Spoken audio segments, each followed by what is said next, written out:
talk about Cerrone and Iaquinta and what that means for Cerrone after another stand-up performance. Yeah, Cerrone just continues to pile on to this late career resurgence that he's got going on right now. I think this was the best performance he had to date in this 3-fight win streak that he's had since he came off that going 1-4, I think.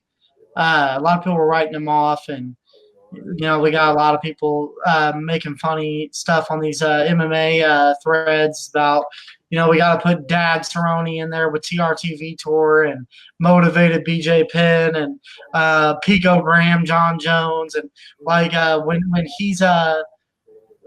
since he's been a dad, he's really been on it. But he beat a very good fighter this weekend, and I think he really exposed Al as being really kind of one-dimensional because Al wasn't attacking the body. He was head hunting the whole time. Al does a really good job of keeping distance, but Al was never able to mix it up and take the fight to the ground or anything.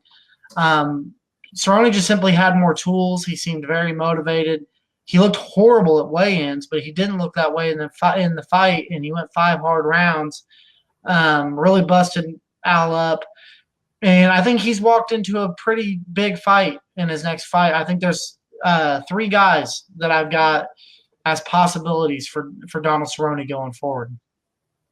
And I'm interested to hear what you think. I think, Cerrone does deserve credit for, as I've been saying, a renaissance performance. Hey, you get a little gray, and people say you look like shit at the weigh-ins, right? And he is, 35, 36-year-old man. He's starting to look great, and he doesn't really give a shit. And that kind of is par for the course with Donald Cerrone. You're right. He didn't show it in the ring, and that's what was beautiful here. Here he took on a younger guy, a guy who said, I got more in the tank. I got less miles on my, less wear on my tires, so to speak, and I'm going to show that. And, at no point did Iaquinta establish that in the fight and take Cerrone out of his game plan. Cerrone, game planning, I like what Joe Schilling brings to him in this corner.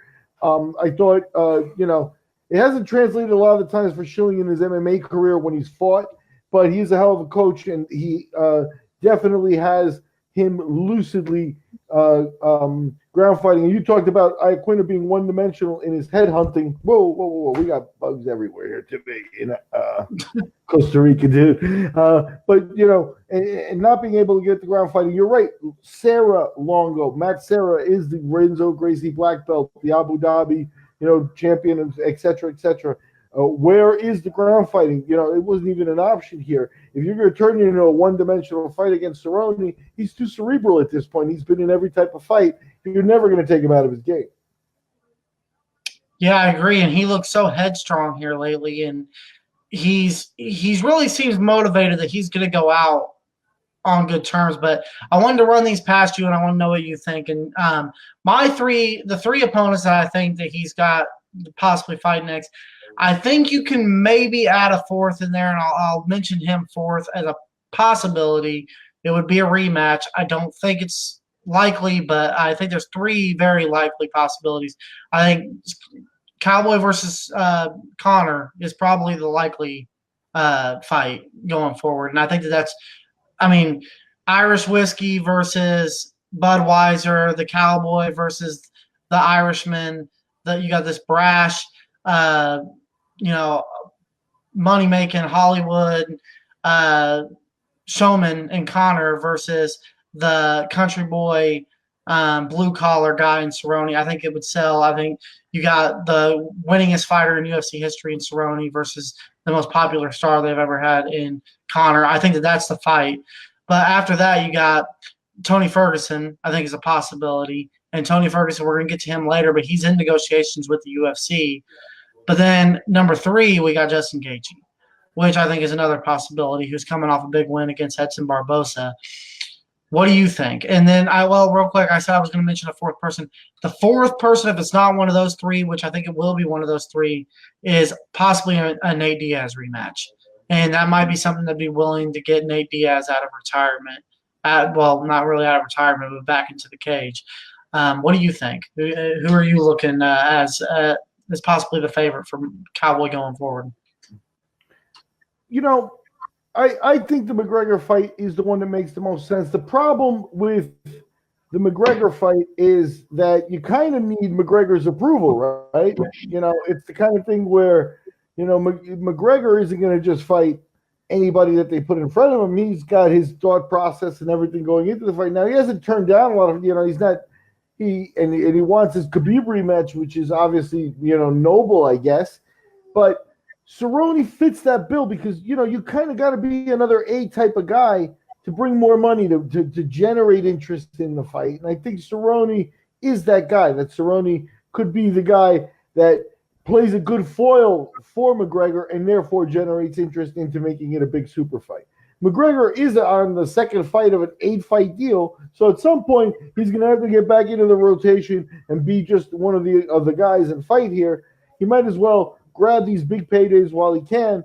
You know, Cerrone, I think, fits the bill. That's the best idea there. The Gaethje fight, you know, I'm not sure that Gaethje isn't a guy I'd keep in my back pocket for, you know, maybe another 18 months or so and let some of these guys that are have more time with the company and have a lot more miles on them, like Ferguson, start, you know, getting themselves in there. Another guy I'd like to see, and this is also up in the air and stuff, but you know, when we talked about fallout from the Poirier Max Holloway fight, we thought that the best direction for Holloway to go would be to head back to 145. But say he doesn't, Holloway would be another excellent opponent for Cerrone or potentially McGregor, and he's the foil in there that I don't think you mentioned. Other than that, Nate Diaz, you know, the UFC, I think, is at the point, and Dana, you know, you can only go to the well so often, I think, and they've gone to the Diaz well on occasion, and it's paid off. So that has always given them their comfort that they can go off and be nuts and stuff, and that they'll get a fight when they're ready, and they kind of call their own shots and stuff like that.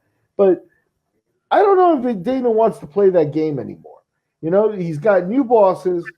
You know, some of his experiments really are falling flat. If you look at, you know, things like waiting around for Brock Lesnar and things like that, you know, does he have, you know, the patronage he had with the Fertittas, or is he now going to have to sit at the end of the year and say, hey, you know, how come I didn't get a bonus this year? You know, I don't know exactly how it goes, but he's got to be looking at going to the well and looking at the things he's been looking at for the last 10 years. You got to find new guys. You got to find new stuff. I think some of the directions they're going in other cases, you know, show he's doing that. So I don't like the Nate Diaz idea at all. You know, if Nate comes back, you know, he'll probably be at 170 anyway. So we'll see how it goes.